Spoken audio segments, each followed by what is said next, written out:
नमस्कार, राशि मंथन में आपका स्वागत है।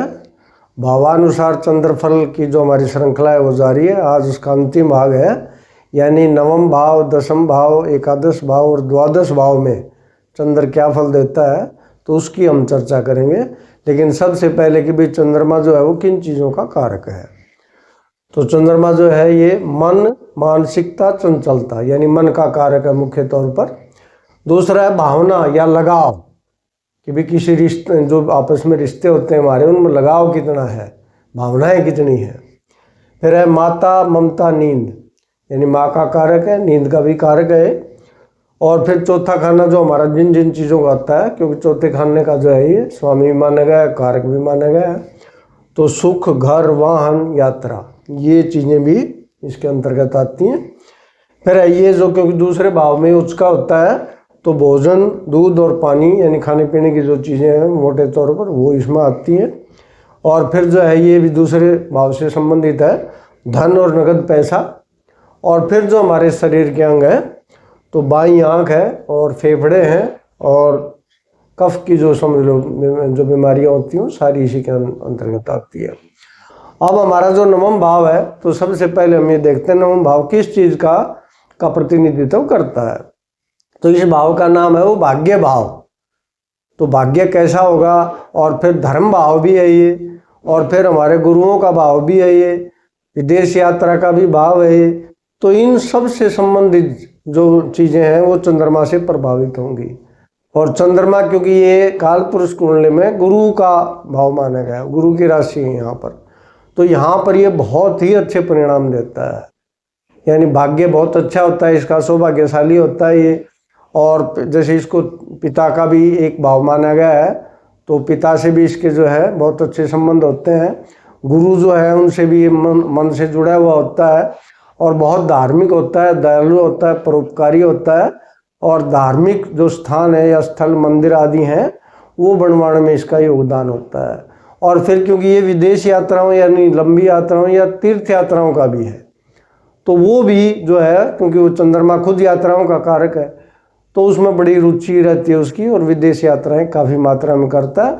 और भाग्य इसका बहुत ही अच्छा होता है, यानी यहाँ चंद्रमा बहुत अच्छे फल देता है।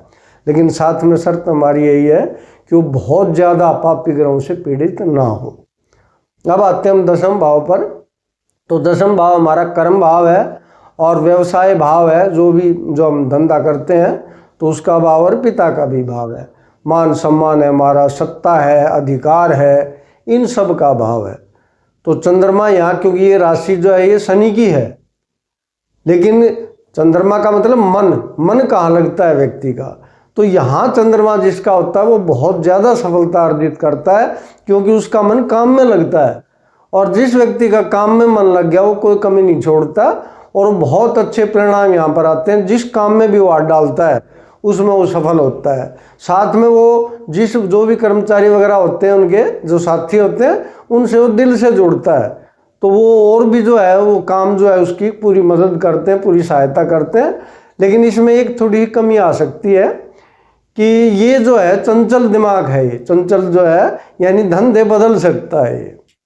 बाकी कमी नहीं होती, नेता भी अच्छा बन सकता है, क्योंकि पब्लिक से जो है दिल से जुड़ता है, बहुत अधिकार हासिल करता है, इनाम वगैरह हासिल करता है, मान सम्मान प्राप्त करता है। तो अब इसमें ये अच्छे परिणाम देता है। अब एकादश भाव हमारा, तो एकादश भाव हमारा आय का भाव है, कि भाई आय जो है वो किस स्रोत से होगी, तो वो चंद्रमा का जो स्रोत होगा उससे होगी। और उसके बाद जो ये इच्छाओं का है, तो इच्छाओं का और मन का तो बहुत गहरा संबंध है। तो इस व्यक्ति की जो है जो भी इच्छाएं होंगी वो लगभग जो है ये माना गया पूरी होती हैं, बशर्ते कि अच्छे ग्रहों का प्रभाव और अच्छे ग्रहों का साथ हो। उसके बाद जो है सोशल मीडिया का है, मित्र मंडली का है, तो जो भी सेलिब्रिटीज वगैरह होती हैं या जो भी विदेश में खासकर जो लोग होते हैं उनसे ये जुड़ता है और मन से जुड़ता है। सबसे बड़ी बात इसमें यही है कि दिल से जुड़ता है, तो उसकी जो भी संबंध उनके होते हैं वो लंबे चलते हैं। तो यहाँ भी जो है चंद्रमा अच्छे परिणाम देता है। और वैसे भी माना जाता है 11वें भाव में, एकादश भाव में तो सभी ग्रह अच्छे परिणाम देते हैं। अब आते हैं हम द्वादश भाव पर।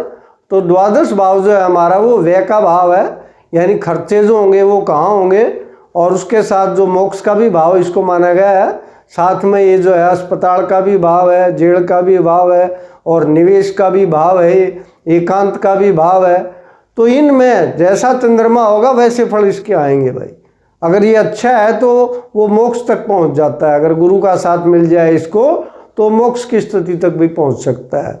लेकिन अगर ये खराब ग्रहों से प्रभावित है तो ये बीमारियां इसको घेर लेती हैं, कफ की बीमारियां और एकांत की बीमारियां, पागलपन तक की बीमारियां जो है वो व्यक्ति को घेर लेती हैं। और वो चाहे भीड़ में वो अकेला ही महसूस करता है, वो कहीं भी खड़ा होगा तो संतुष्टि उसको कहीं भी नहीं मिलती।